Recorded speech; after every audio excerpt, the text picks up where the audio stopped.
Nos permite una vez más poder congregarnos con libertad, con gozo en el Señor de poder verles y poder disfrutar de este día en compañía de los santos.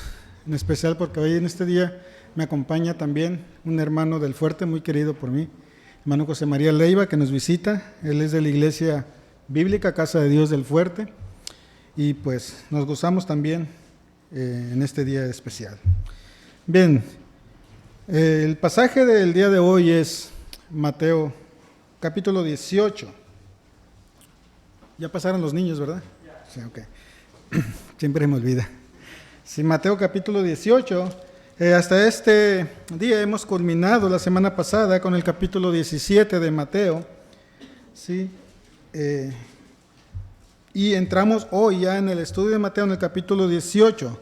Hasta este día las enseñanzas del Señor Jesucristo han formado una progresión continua en la capacitación de sus discípulos. A los discípulos les corresponde luego llevar a cabo la misión de enseñar a otros para el ministerio de preparar, instruir y capacitar, a fin de que todos como cuerpo lleguemos a lo que Dios quiere de nosotros. El propósito es la capacitación, es recibida para poder capacitar a otros, como dice 2 de Timoteo capítulo 2, versículo 2. Lo que aprendes, eso enseña a otros.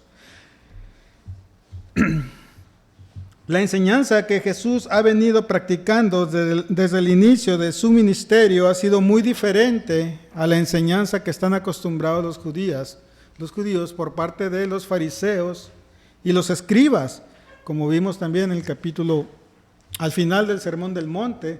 La misma multitud reconoce en la capacidad, la autoridad que tiene el Señor Jesucristo para enseñar. Los fariseos y los escribas eran caracterizados por ser personas muy orgullosas y muy altivas en sí mismos.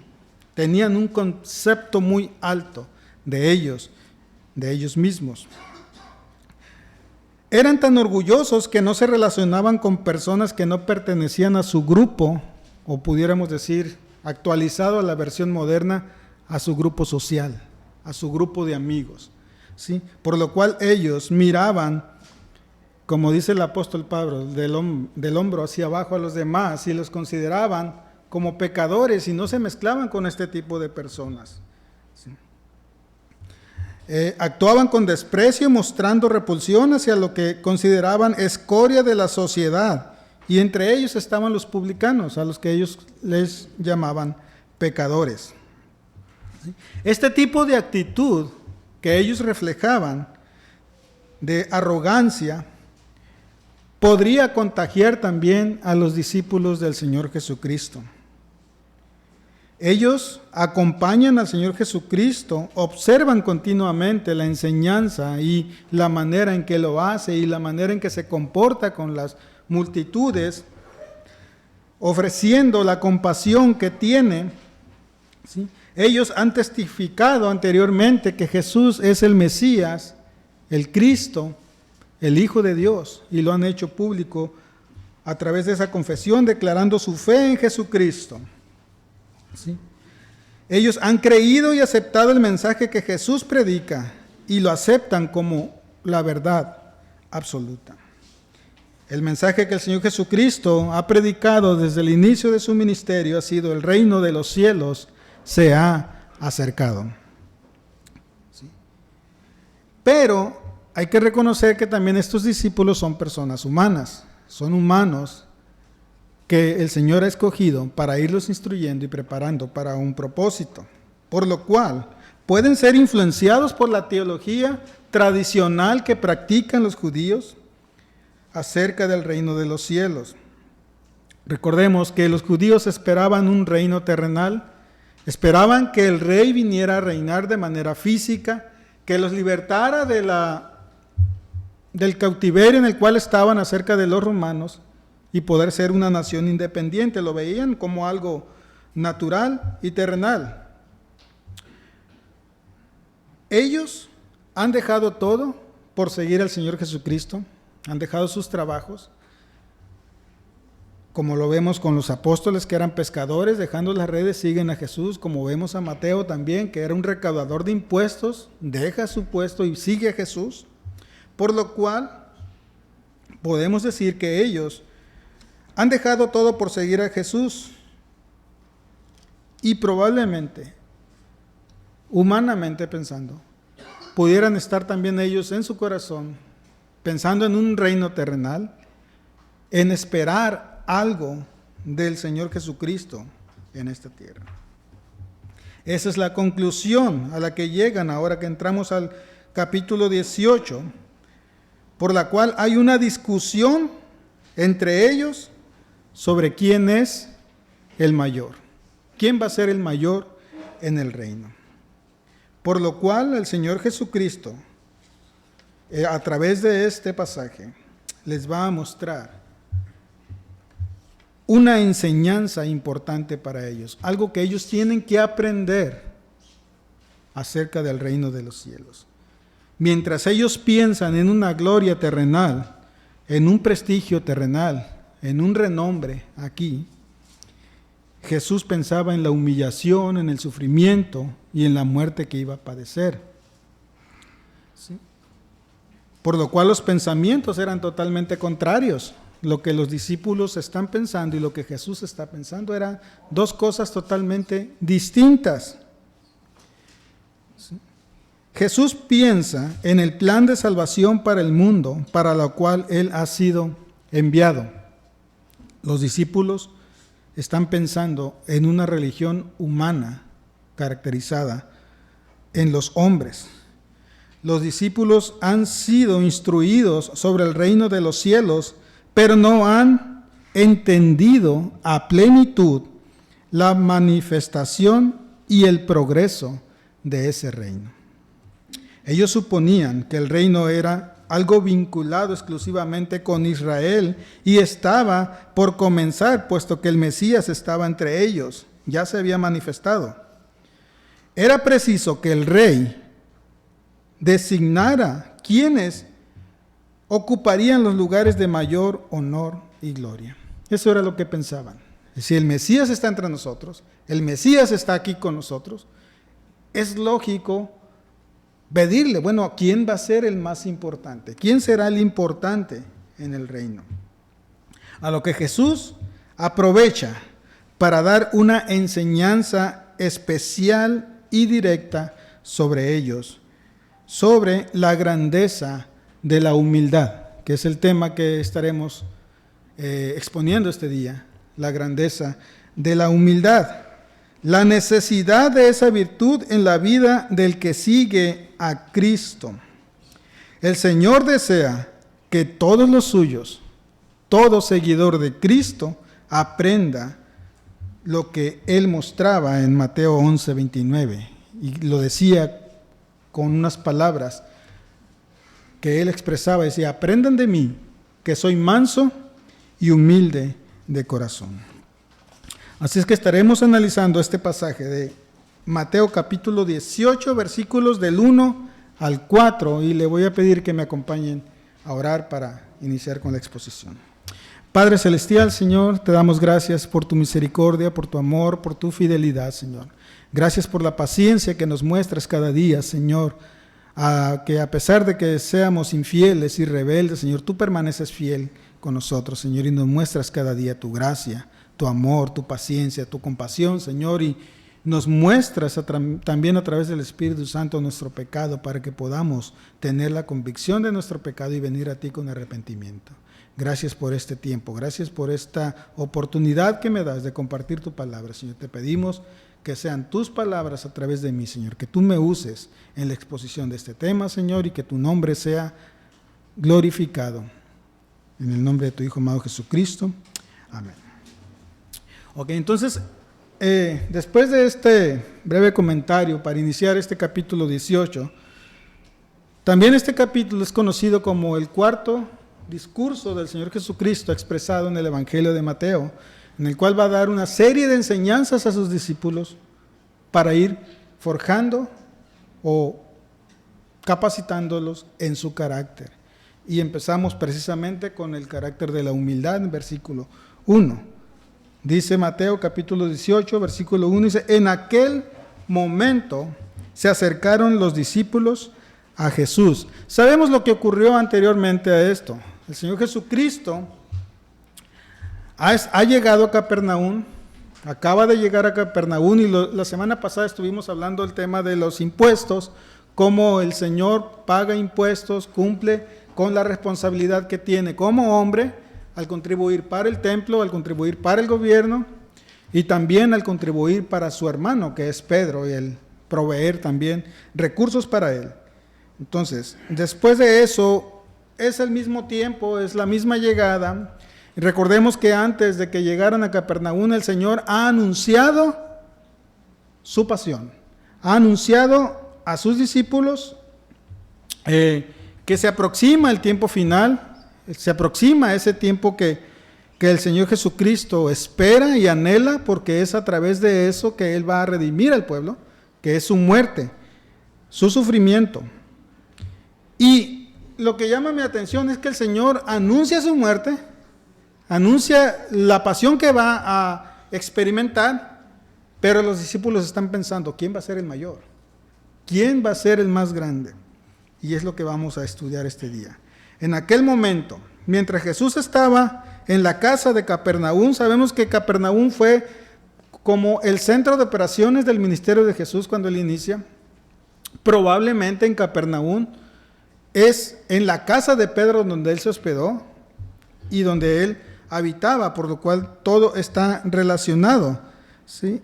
Jesús ha llegado a Capernaum, lo vimos en el capítulo anterior, versículo 25.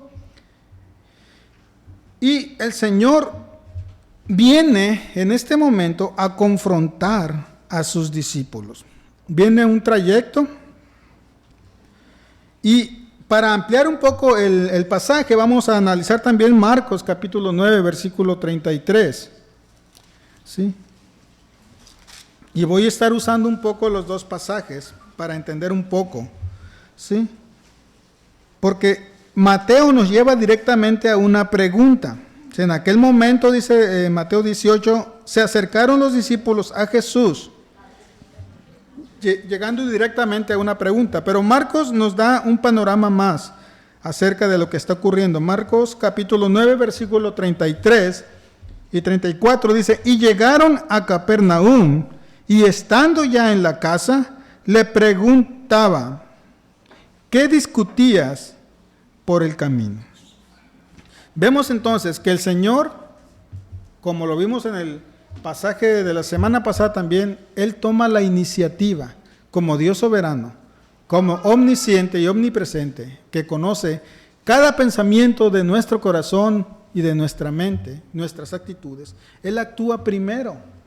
Lo mismo que ocurrió la semana pasada cuando Pedro entra en la casa y le dice el Señor Jesucristo a Pedro, en el versículo 25, ¿qué te parece, Simón? ¿Sí? Jesús actuando primeramente. Hoy lo vemos otra vez, aunque Mateo no lo relata, Marcos sí. Llegan a la casa, estando en la casa en Capernaum, y es Jesús el que toma la iniciativa y pregunta a los discípulos, ¿qué discutías por el camino? El camino sabemos que es el camino que viene de Cesarea de Filipos hasta Capernaum. Mateo nos muestra directamente la pregunta que vemos en Mateo, dice, ¿quién es entonces el mayor en el reino de los cielos? Y ahí, si nos quedamos en Mateo, vemos que los discípulos toman la iniciativa, pero no es así. Marcos nos muestra que es Jesús el que los confronta, es Jesús el que viene a sus vidas y les pregunta, ¿qué discutían por el camino? Los discípulos querían que Jesús determinara lo que ellos consideraban de los 12 el más importante. Que ellos vienen con una pregunta hacia Jesús diciendo, bueno, ¿quién es el más importante? A pesar del anuncio de la muerte que Jesús ha hecho, porque lo puede ver usted en Marcos y en Mateo, esta discusión sucede después del anuncio de su muerte. Y ellos vienen con una pregunta, bueno, ¿quién es el más importante? ¿Quién es el que será el número uno? ¿Sí? A pesar del anuncio de la muerte, en su mente solo estaba el sentido habitual del reino de los cielos como en la etapa de gloria y gobierno. En su mente está un reino terrenal. Mateo, como lo vimos, él omite la confrontación que Jesús les hace en Marcos 9:33. Y la actitud de una persona que es confrontada es la misma que los discípulos muestran. ¿Sí está prendido el aire? Siento calor. Sí. Bueno, Jesús confronta a los discípulos y vean la actitud de los discípulos en Marcos capítulo 9, versículo 33. Después que Jesús confronta, dice, ¿qué discutías por el camino? Versículo 34, la parte A dice, pero ellos guardaron silencio. La actitud que toma una persona al ser confrontada siempre va a ser de silencio. Es como una actitud de decir, bueno, me cacharon con las manos en la masa, ¿qué hago ahora? ¿Me callo? ¿No hay defensa? Es la actitud que ellos toman. Guardan silencio por un momento. Jesús siempre va a confrontar nuestro pecado. Siempre va a estar dispuesto a confesar. Y para analizar un poco, ¿por qué sucede una discusión de este tipo entre los discípulos? El silencio de ellos pone de manifiesto la inquietud que tienen. Hay un deseo en ellos, hay una inquietud. Ellos quieren saber algo. La discusión y puede suceder por varias razones y vamos a analizar tres en esta mañana. Primero, la primera razón que podemos observar es acerca de cierta preferencia que Jesús puede tener por algunos de los discípulos. Lo vemos en la transfiguración, en el capítulo 17:1, cómo el Señor Jesucristo llama a 3 discípulos para llevarlos al monte y hacerles partícipe de lo que iba a ocurrir ahí. Eso lo vemos en Mateo 17, versículo 1, cómo Jesús toma a 3 discípulos. Dice, 6 días después, Jesús tomó consigo a Pedro, a Jacobo y a Juan, su hermano, y los llevó aparte a un monte alto. También lo vemos cuando el Señor Jesucristo resucita a la hija de Jairo, en Marcos capítulo 5, versículo 37, dice, y no permitió que nadie fuera con él, sino solo Pedro, Jacobo y Juan, el hermano de Jacobo. Aquí vemos, el Señor Jesucristo está tomando 3 discípulos para que sean partícipes de una resurrección o testigos oculares de una resurrección, que es la hija de Jairo. Toma 3 discípulos también, que son los mismos, para llevarlos al monte de la transfiguración y hacerles partícipes o testigos presenciales, oculares, de la gloria del Señor, cuando el Señor muestra parte de su gloria. Entonces, ¿por qué suceden las discusiones? ¿Por qué suceden esos conflictos entre los discípulos? Y eso nos lleva también a nosotros a analizar por qué suceden conflictos y discusiones entre nosotros. Y muchas de las razones son por los grupitos que se hacen. Muchas de las razones son por ciertas preferencias que tomamos como actitud y que puede ser tropiezo para otras personas. No digo que sea mal. Es bueno que tú tengas un amigo en el cual confías, en el cual tú te desahogas, en el cual tú conversas de cosas personales, pero muchas veces lo que nosotros vemos bien, otras personas los puede ver mal, y no es que sea mal, sino que es tropiezo para ellos. Empiezan a sentir cierto rechazo al ver cierta preferencia. Entonces, motivos de discusión puede ser cierta preferencia que el Señor Jesucristo está teniendo con 3 discípulos. ¿Sí? Otro motivo puede ser también lo que vimos en Mateo capítulo 16, versículo 17, que es la confesión de Pedro y la promesa que el Señor hace a Pedro. Mateo capítulo 16, versículo 17, dice, y Jesús respondió, le dijo, bienaventurado eres Simón, hijo de Jonás, porque esto no te lo reveló carne ni sangre, sino mi Padre que está en los cielos. Yo también te digo que tú eres Pedro, y sobre esta roca edificaré mi iglesia, y las puertas del Hades no prevalecerán contra ella.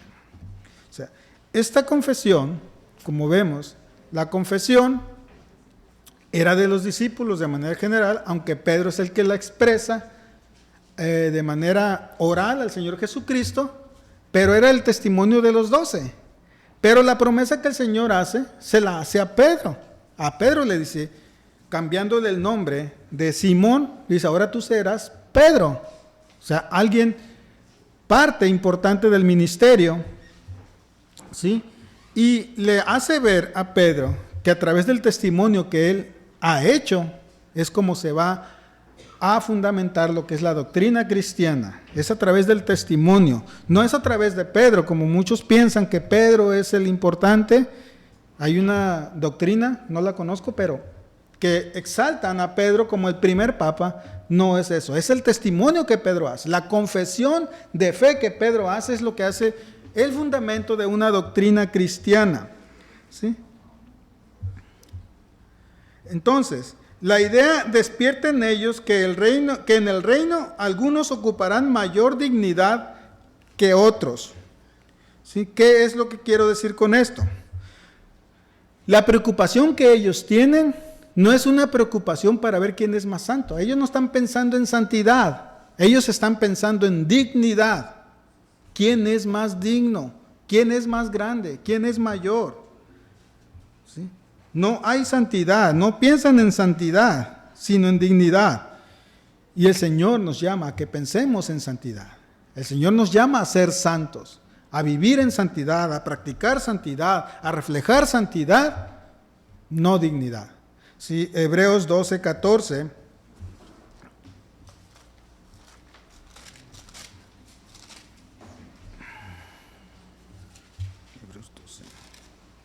Dice, buscad la paz con todos y la santidad sin la cual nadie verá al Señor. Y en primera de Pedro, capítulo 1, versículo 15, el Señor, Pedro hablando a través de la inspiración del Espíritu Santo, dice, sino que así como aquel que os llamó es santo, así también sed vosotros santos en toda vuestra manera de vivir, porque escrito está, sed santos porque yo soy santo.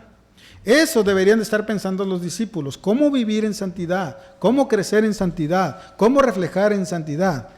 Pero ellos están pensando en dignidad. ¿Quién es más digno? ¿Quién es más importante? ¿Quién es el mayor? Y eso debería de alarmarnos a nosotros mismos. ¿Estamos pensando en vivir en santidad?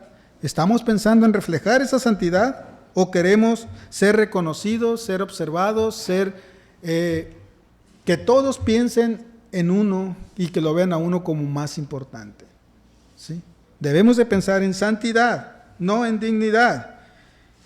Y el Señor, mientras el Señor está pensando en una humillación, como lo expresó anteriormente en los versículos 22 y 23 del capítulo 17, al anunciarles la pasión de Cristo, su muerte y su resurrección, el Señor está pensando en una humillación. Pero ellos están pensando en gloria personal. Ellos están pensando en un prestigio para ellos. Suponían que el nuevo reino de Israel estaba a punto de iniciarse y deseaban saber quién ocuparía los lugares de mayor prestigio. Por lo cual el Señor Jesucristo, al conocer lo que hay en sus corazones y en sus mentes, es por eso que Marcos 9:33 nos muestra la confrontación de Jesús y les pregunta qué discutían por el camino. Después de la confrontación, un breve tiempo, es cuando ellos preguntan, ya reflexionando en sí, la verdadera causa de la discusión. Marcos nos muestra que Jesús los confronta, ellos guardan silencio, pero un momento después, ya reflexionando, ya entrando ya en el tema, ellos vienen a Jesús y es cuando nos muestra ya Mateo la pregunta, ¿quién es entonces el mayor en el reino? ¿Sí? Dejando en claro que el verdadero interés que había en su corazón y la dignidad que podían alcanzar en él, es lo que ellos estaban reflejando. ¿Sí? ¿Qué pueden obtener? ¿Qué pueden alcanzar de él? Y esa es una actitud totalmente pecaminosa. Si usted está aquí esperando obtener algo o ser reconocido por algo en el Señor, pues No es así. El Señor va a dar una enseñanza importante a los discípulos, que la manera de entrar es a través de una humillación, ¿sí?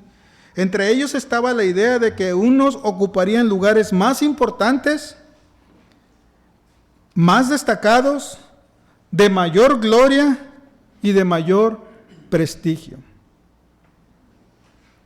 Ellos tenían una pretensión de ocupar los primeros puestos. En el capítulo 20 de Mateo, verso 21, vemos que una madre intercede al Señor Jesucristo y le dice: permite que mis 2 hijos, uno esté a la derecha y el otro esté a la izquierda.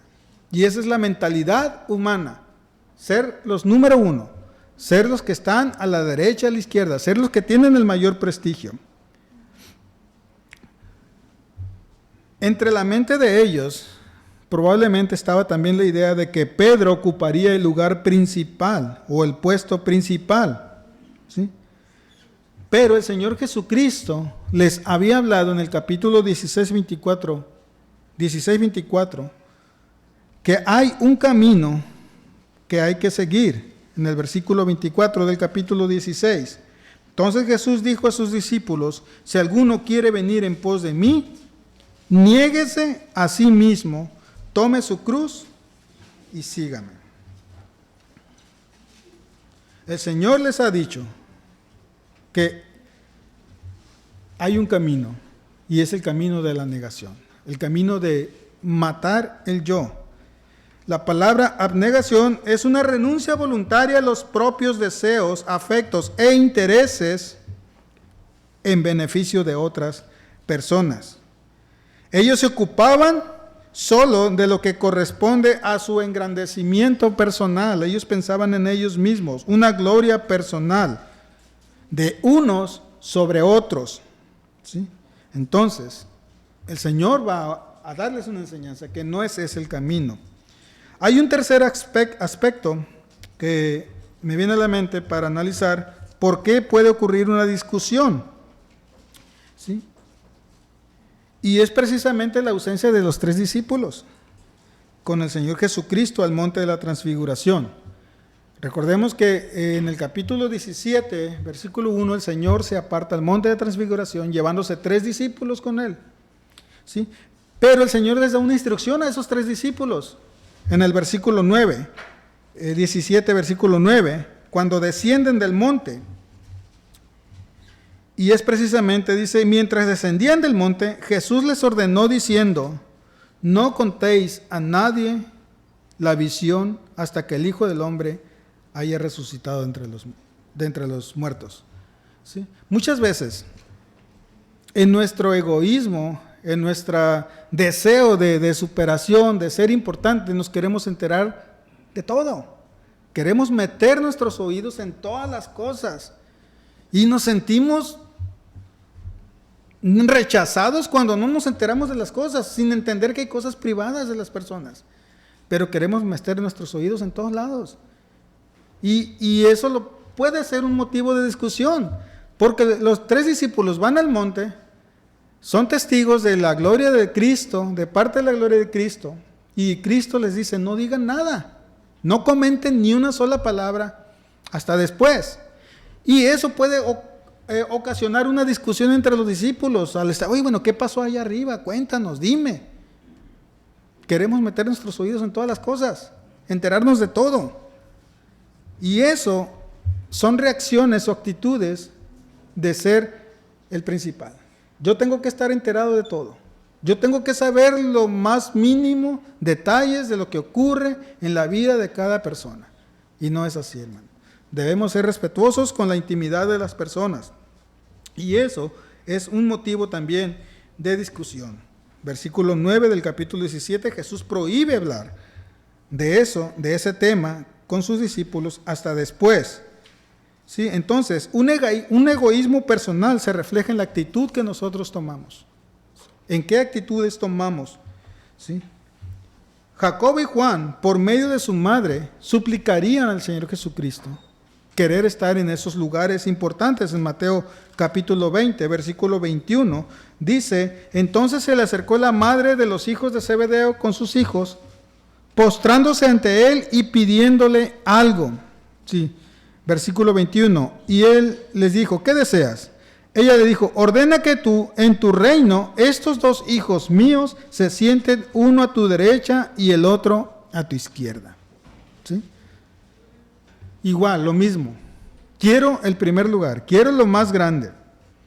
Obviamente, ese tipo de actitudes, de preferencias, de grupitos, siempre va a provocar discusión. Verso 24 del capítulo 20 dice, al oír esto, los 10 se indignaron contra los dos hermanos. Siempre va a haber indignación. ¿Sí? Entonces, ya el Señor, conociendo lo que hay en su corazón, conociendo lo que hay en su mente, las actitudes que están reflejando por medio de esta pregunta, por medio de la discusión en el camino, el Señor ya está observando algo en los discípulos, por lo cual Él viene a traer una enseñanza a ellos y también a nosotros. Y eso lo vemos en el versículo 2. Y Él dice, llamando a un niño, lo puso en medio de ellos. En el versículo 1 vemos la pregunta, ¿quién es entonces el mayor en el reino de los cielos? Ya vimos por qué sucede la pregunta, porque hay razones para la pregunta. Ellos están analizando una cuestión y se la exponen al Señor Jesucristo, y el Señor Jesucristo no analiza la pregunta, sino que ve el corazón de ellos. Y para traer una enseñanza a ellos, dice versículo 2, llama a un niño y lo pone en medio de ellos.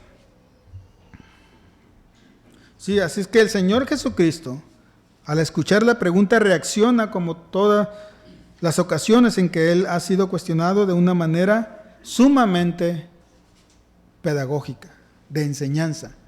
Y al llamar a un niño, me viene a la mente a mí un maestro que es paciente con los alumnos y dice, bueno, ¿cómo voy a hacerles entender?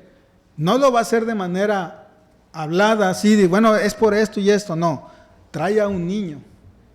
Y me imagino yo un salón de clases. El maestro, para poder hacerte entender, va a traer naranjas y manzanas. Lo va a hacer de algo físico para que entiendas, y es lo que vemos en el versículo 2. Hay una pregunta hacia el Señor Jesucristo, y el Señor Jesucristo llama a un niño sumamente pedagógico, como un gran maestro que es, y lo hace mediante un ejemplo físico y lo pone en medio de ellos. Y les va a enseñar un tema importante, que es la humildad. Y la humildad es una lección tan difícil de aprender que se nos tiene que enseñar con mucha paciencia y con todos los métodos y detalles posibles para que podamos entenderla. Y es lo que el Señor Jesucristo va a hacer con los discípulos. Enseñar con detalles, de manera que ellos puedan entenderla. ¿Sí? El Señor Jesucristo siempre en su ministerio ha estado rodeado de niños. Siempre ha habido niños en Él.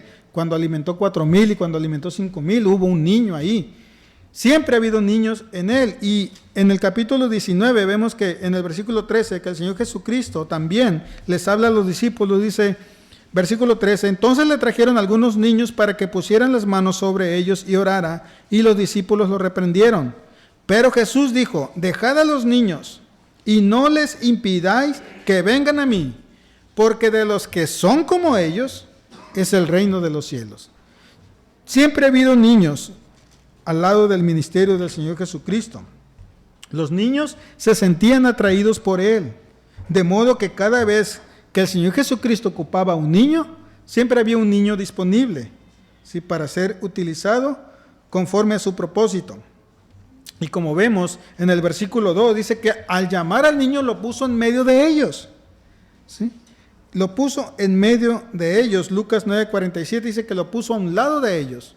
O sea, la idea es que ellos traen una pregunta, ellos quieren saber algo, y el Señor Jesucristo lo único que hace es llamar a un niño. Y para que el niño venga y se ponga en medio de ellos, tiene que ser un niño que escucha y entiende. Un niño aproximadamente 4 años, 5 años. Si usted tiene un niño de 4 años, usted le puede hablar al niño, y si el niño le conoce a usted, va a venir va a escuchar. O sea, eso no me da la idea de que es un bebé, un Josías. Si yo le hablo a Josías, no va a venir, ¿sí? Tiene que ser un niño de 4 años aproximadamente para que escuche su voz y venga. Por lo cual el Señor dice, pienso que hay un grupo de niños y les habla y le habla a un niño, dice, niño ven, y el niño viene, obedece, y lo pone en medio de ellos.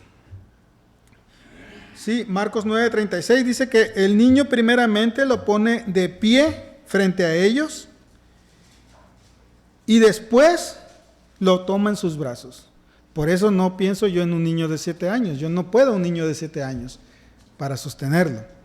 Entonces, pienso en un niño de 4 o 5 años que escucha, lo pone en medio de ellos primeramente y después lo toma en sus brazos. Y eso nos muestra una enseñanza a nosotros.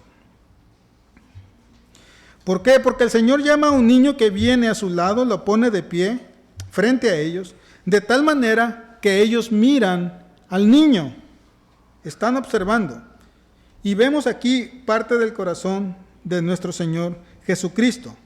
Primero, el amor entrañable que el Señor Jesucristo tiene por los niños era tan grande y tan importante, aunque para muchos, al ver niños, actúan o los ven como algo poco, algo sin valor, ¿sí? Y vemos que el Señor Jesucristo, un niño, es alguien de mucho valor, es alguien importante. Así es que debemos de darle la importancia que ellos se merecen y no menospreciarlos por ser niños. Y lo otro que vemos en la actitud del Señor Jesucristo es su paciencia para con los discípulos. ¿Por qué? Porque el Señor no reprende a los discípulos por su actitud.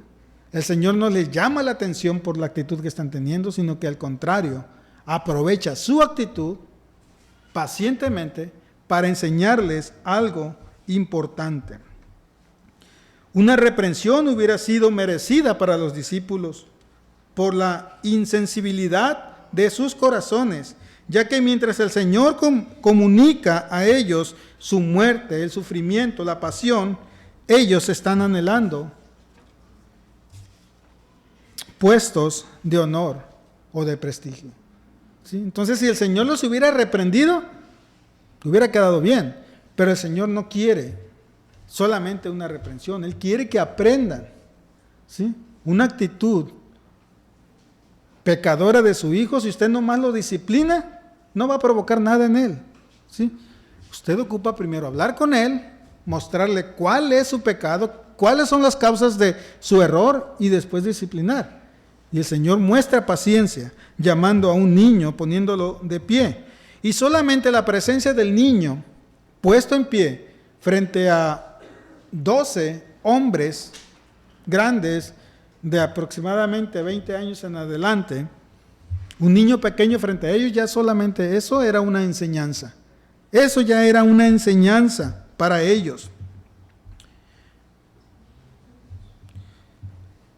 Porque un niño pequeño mostraba ser más grande que ellos, que ya eran grandes, ¿sí? El niño acude al llamado del Señor sin poner ninguna objeción cuando el Señor Jesucristo le llama. Al decirle, niño, ven, el niño va, ¿sí? No lleva una esperanza de obtener algo, no tiene temor, sino al contrario, muestra su confianza en el Señor Jesucristo al ir a Él. Entonces, la sola presencia del niño puesto en pie ya era una enseñanza que ellos deberían de captar. Pero la enseñanza no queda ahí. Dice Marcos que después de ponerlo en pie en medio de ellos, lo toma en sus brazos. Y entonces ya podemos ver la enseñanza que el Señor quiere en ellos. Marcos 9:36 dice que lo tomó en sus brazos. Una vez más, mientras ellos discuten por puestos, el Señor les habla en el versículo 3 de lo que es la entrada al reino de los cielos. El Señor lo que hace con esto es conducirlos a que consideren si tenían segura la entrada al cielo. En otras palabras, analiza tu vida, analiza tu corazón, si con tus actitudes estás reflejando que eres salvo. Tus actitudes están demostrando que estás viviendo en santidad o tus actitudes reflejan que buscas un prestigio personal. Y el Señor analiza la vida de ellos y les dice en versículo 3, en verdad os digo que si no os convertís y os hacéis como niños, no entraréis al reino de los cielos. En Juan capítulo 3 vemos la conversación de Nicodemo con el Señor Jesucristo. Y en el versículo 3 dice, respondió Jesús y le dijo, en verdad te digo que el que no nace de nuevo no puede ver el reino de Dios. En el versículo 5 lo repite, dice, respondiendo Jesús, en verdad te digo que el que no nace de agua y del Espíritu no puede entrar en el reino de Dios. ¿Sí? No puede ver el reino de Dios, ni puede entrar en el reino de Dios. ¿Sí? Entonces la advertencia del Señor inicia con las palabras, en verdad os digo, o sea, reafirmando, esto es importante y quiero que lo entiendan. Las actitudes que tú estás teniendo no están reflejando que eres del reino, sino que están reflejando que eres de otro reino, de un reino terrenal que busca un prestigio personal. Y el Señor los lleva a analizar sus vidas y a decirles, esto es lo importante, considera esto, la condición para entrar al reino es convertir. La condición para entrar al reino es convertir y hacerse como niños. Y hay una advertencia final. Si no eres convertido, no entrarás al reino de los cielos. Y eso nos lleva al plan de salvación, precisamente. Los niños tienen dos aspectos positivos que podemos observar y lo vemos en el niño que el Señor llama y viene a Cristo. Los niños son conscientes de su pequeñez y al ser conscientes de su pequeñez están mostrando humildad. Es un ejemplo de humildad. Número 2, los niños son dependientes. ¿De quién? De sus papás, de los mayores. Ellos dependen del mayor. Por lo cual, esos dos aspectos positivos son necesarios. ¿Sí? Debemos de estar conscientes de nuestra situación, de nuestra pequeñez. No somos grandes, somos pequeños. Eso nos muestra humildad. Y también que no somos autosuficientes, somos dependientes. Y el Señor Jesucristo lo ha dicho, separados de mí, nada podréis hacer. Entonces, en el versículo 3, el Señor exige que se conviertan de su soberbia, de su gloria personal, a la humildad de un niño. Se trata de una verdadera conversión del yo, o sea, matar el yo y que sea Dios en nuestras vidas. A eso es lo que el Señor quiere llevarles.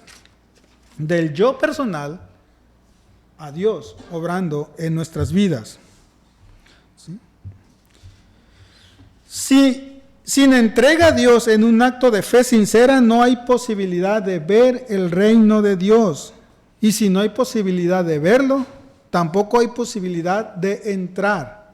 Ocupamos una conversión en nuestras vidas. Ser convertidos. Y la idea de ser convertidos es cambiar de un hábitat a otro.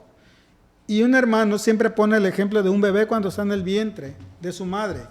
Está en un hábitat, está en un entorno. Y yo usaría la analogía que el bebé cuando está en el vientre está en tinieblas, está en oscuridad. ¿Sí? Entonces de las tinieblas sale a la luz. Entonces, nosotros como creyentes, siendo incrédulos, estamos en tinieblas. Ocupamos cambiar de esa situación, de las tinieblas a la luz. ¿Sí? Si no hay esa entrega al Señor, no podemos ver, ni podemos entrar en el reino. Entonces, la entrada al reino es cuestión de aceptar por fe del don que la gracia de Dios otorga al creyente, lo que exige declinar en nuestras vidas cualquier sentimiento de orgullo personal, de cualquier prestigio personal, y venir al Señor Jesucristo con nuestras manos vacías para que Dios la llene con su gracia, con el don de su gracia. Es el ejemplo del niño. El niño viene hacia el mayor con manos extendidas, no trae nada, no ofrece nada, solo espera recibir. Y ese es el mensaje de la salvación.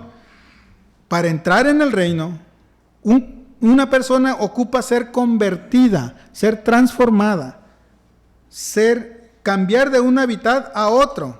Y eso nos va a dar la entrada al reino. Y es lo que el Señor quiere enseñarles a los discípulos.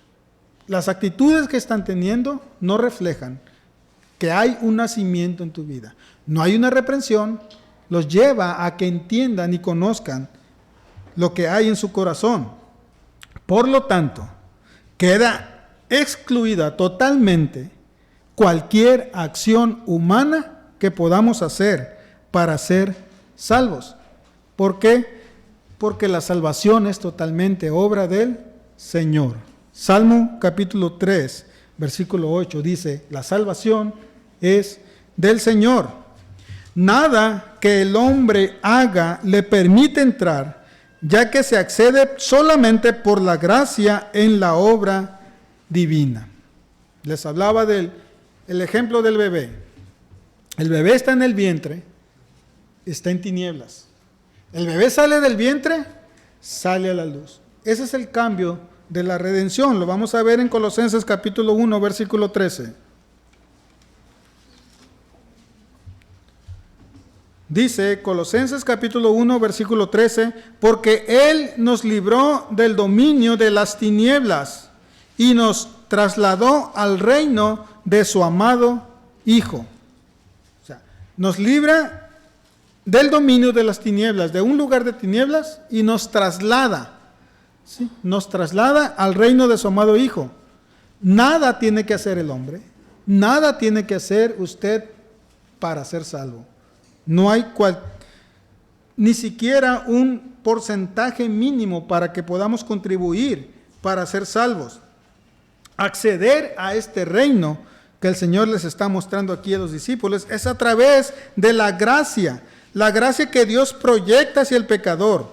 Y esa gracia es un don divino, un regalo que Dios da. Y en todo lo que se refiere a la salvación, no hay nada que usted pueda hacer.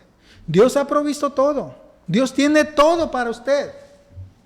Es como el padre que tiene todo para el bebé, le provee alimentos, le provee pañales, le provee ropa. El bebé no hace nada, solamente recibe. Y es la idea. Usted no hace nada para ser salvo. Y dirá, bueno, es que yo no entiendo eso. Yo tengo que creer, me dijo un pastor. Es que yo tengo que creer, el Señor me llama a yo creer. Si usted tiene que creer, eso es una obra de usted. ¿Sí? Dios hace todo, Él ha provisto todo para la salvación. Es solamente por la gracia que Dios da, ese regalo que Dios da. ¿Sí? Usted no hace absolutamente nada, solamente aceptar, solamente recibir, solamente tomar lo que Dios le ha dado. Dios es el que inicia, el que hace, el que persevera y el que termina. ¿Sí? Él hace todo el proceso. ¿Sí? Dios ha puesto y ha dado todo lo que usted necesita para ser salvo. Primero, le ha dado un Salvador. Juan 3:16. Porque de tal manera amó Dios al mundo que ha dado a su Hijo, para que todo aquel que en él crea no se pierda, mas tenga vida eterna. Dios pone el Salvador. Dios pone la obra de salvación. Él hace la obra. ¿Sí? Vamos a ver Romanos 4:21, ese no me lo sé de memoria.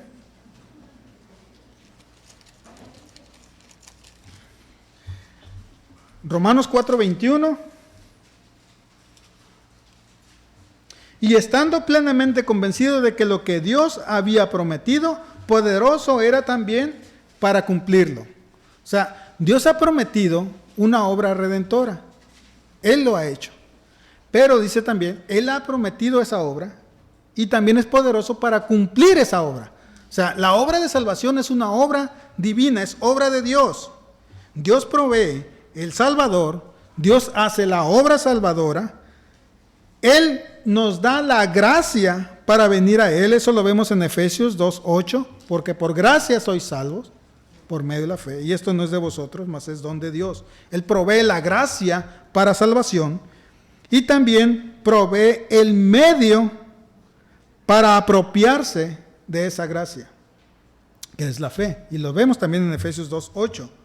Dice, porque por gracia sois salvos por medio de la fe. ¿Sí? Esto no es de vosotros, es don de Dios. Por lo cual Dios ha puesto todo. Pone el Salvador, pone la obra salvadora, pone la gracia para que usted sea salvo y también pone la fe en usted. Romanos 10:17 dice, sin fe, ¿cómo es? 10. Así que la fe viene por el oír y el oír por la palabra de Cristo. Él le da todo. Entonces, si usted dice, bueno, es que yo tengo que creer, entonces está hablando de su fe natural. Pero el Señor dice, no, la fe que salva, también yo te la doy.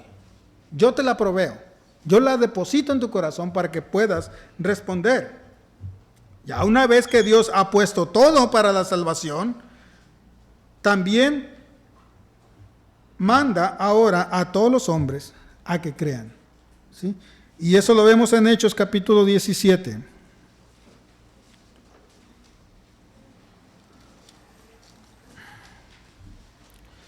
Hechos capítulo 17, versículo 30 dice, por tanto, habiendo pasado por alto los tiempos de ignorancia, Dios declara ahora a todos los hombres en todas partes que se arrepientan. ¿Sí? Y en Juan capítulo 3, versículo 36, dice, el que cree en el Hijo tiene vida eterna, pero el que no obedece al Hijo no verá la vida, sino que la ira de Dios permanece sobre él. Dios ha puesto todo. Todo lo que usted ocupa para ser salvo, ahora Él demanda que usted crea, pero Él la pregunta, bueno, entonces sí tengo que creer. Pero el Señor dice que para que usted crea, Él tiene que poner la fe. Es una respuesta de lo que Dios ya ha hecho en nosotros. El bebé no escoge nacer. ¿Sí? El bebé nace, es trasladado de un hábitat a otro. ¿Sí? Dios hace la obra en el bebé. El hombre ha de despojarse de todo lo personal y venir a Dios en dependencia como un niño, que es lo que estamos viendo en el pasaje. Como un niño pequeño que extiende sus brazos para que un mayor lo levante y le ayude. Esa es la actitud que el Señor está pidiendo de los discípulos. Ellos están actuando de manera egoísta, pero el Señor los lleva a analizar su situación, su condición, y que vean que realmente necesitan la humildad, por lo cual en el reino de los cielos toda jactancia humana queda excluida. ¿Sí? Toda jactancia humana queda excluida. Lo vemos en Romanos capítulo 3, versículo 27, que dice, ¿dónde está pues la jactancia? Queda excluida. ¿Por cuál ley? ¿Por la de las obras? No, sino por la ley de la fe. Y esa ley de la fe es Dios el que la provee. Para entrar, queda excluida, ya que es por gracia y fe, y eso lo da Dios. Y también para obrar. ¿Sí? Una vez que usted ha sido salvo, aún lo que usted hace después, ya siendo salvo, no es su obra. O sea, usted sigue sin hacer nada. Sigue sin hacer nada. Efesios 2:10.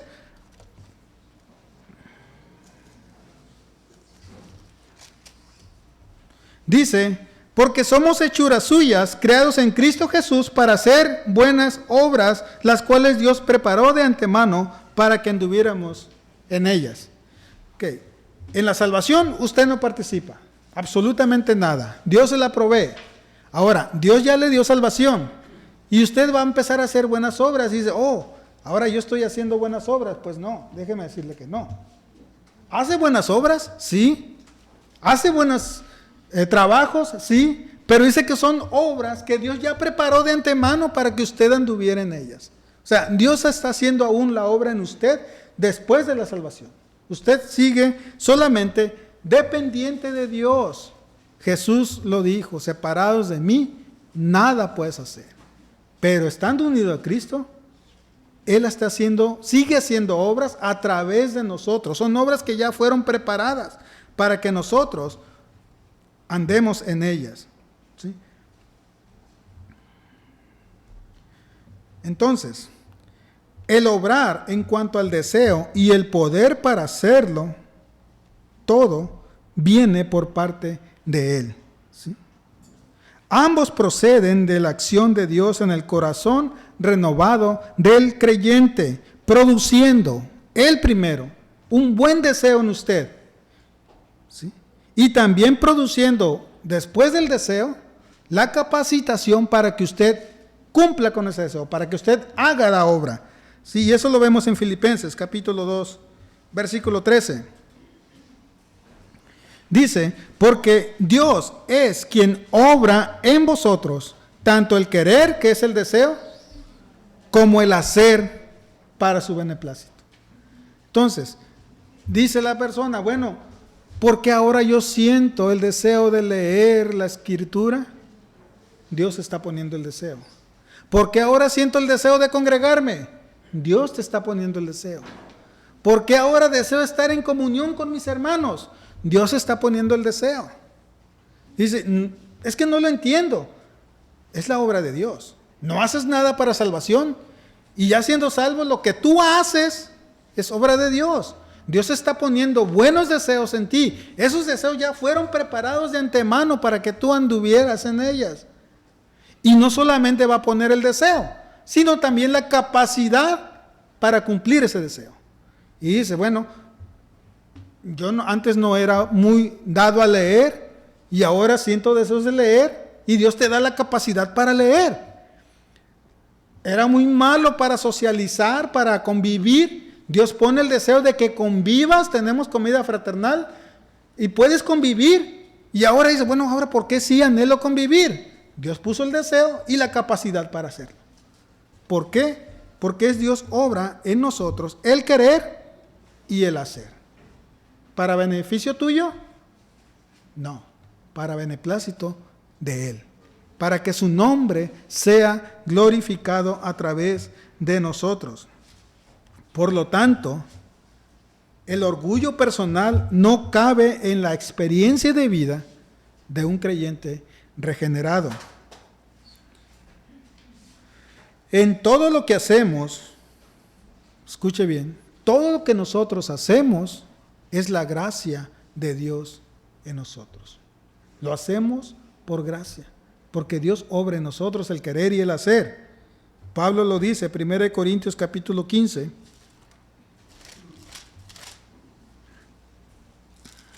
versículo 10, dice, pero por la gracia de Dios soy lo que soy, y su gracia para conmigo no resultó vana. Antes bien, he trabajado mucho más que todos ellos, pero no yo, sino la gracia de Dios en mí.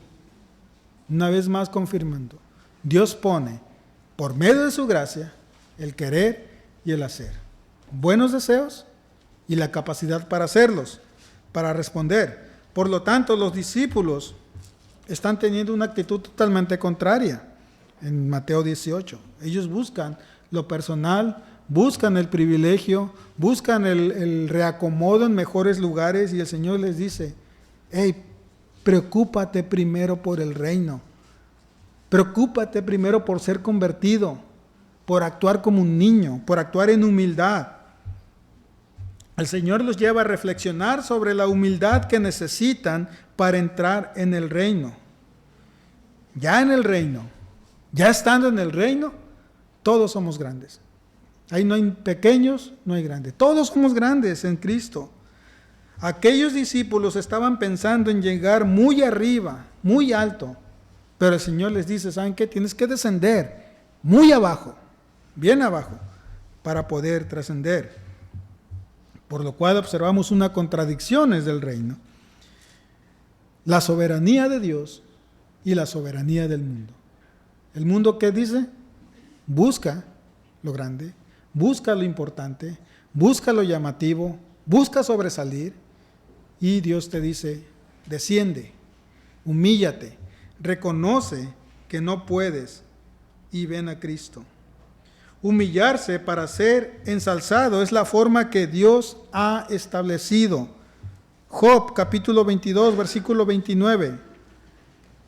Ya voy a terminar, hermano, no se desesperen. Job capítulo 22, versículo 29, dice, cuando estés abatido, hablarás con confianza y Él salvará al humilde. ¿Sí? Él salvará al humilde. Proverbios capítulo 15, versículo 33.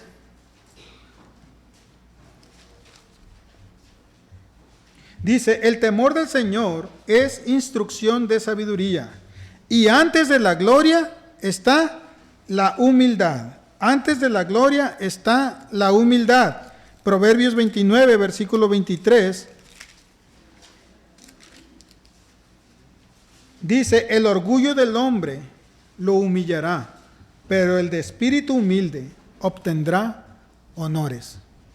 No busques gloria personal, no busques gloria terrenal. Busca a Cristo. Busca humillarte ante Él y Él os exaltará. Santiago, capítulo 4, versículo 6. Termino ya con este versículo. Dice, pero Él da mayor gracia. Por esto dice, Dios resiste a los soberbios, pero da gracia a los humildes. Dios resiste a los soberbios. Dios resiste al que se enaltece. Dios resiste al que busca un prestigio personal. La gracia es para el humilde. Y el Señor les dice a los discípulos en Mateo 18,